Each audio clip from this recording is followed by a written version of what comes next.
So now I'll just share a little bit about the profession and my journey into the profession. In the previous slides, I talked a lot about architecture school, but I also kind of worked in architecture firms, in various architecture firms. And one thing that I really enjoyed in my time working as an architect is being able to see the construction sites. Because the job of the architect is to design drawings that will be built by somebody else. The architect doesn't actually construct the building, but they design drawings that other people will come in and build. The contractor or the builders will come to use. And so for me, I found it really informative to go on a lot of construction site visits. So here you see me with a group of my coworkers. We're observing this kind of housing complex that's built in Dublin.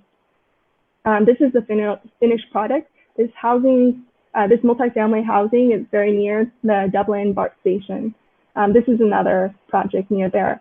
So I found it really informative to look at these buildings and look how things were constructed and try to match up, did it match up to the drawings? What is that gap between what is drawn and what is built?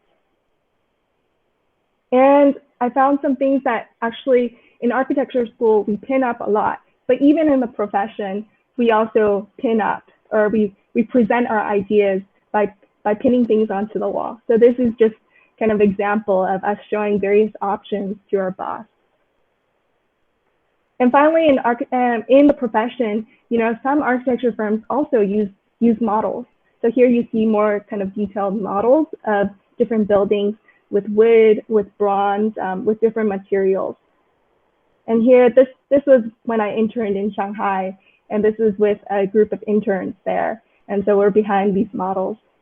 Through some of my current work, just to give you a taste of what a portfolio could look like, what my current journey has been in architecture.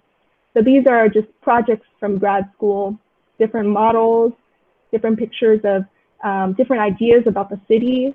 This one was a pavilion. This was a physical model that I made. This was the roof of that pavilion. This was a housing project. This was a conceptual model.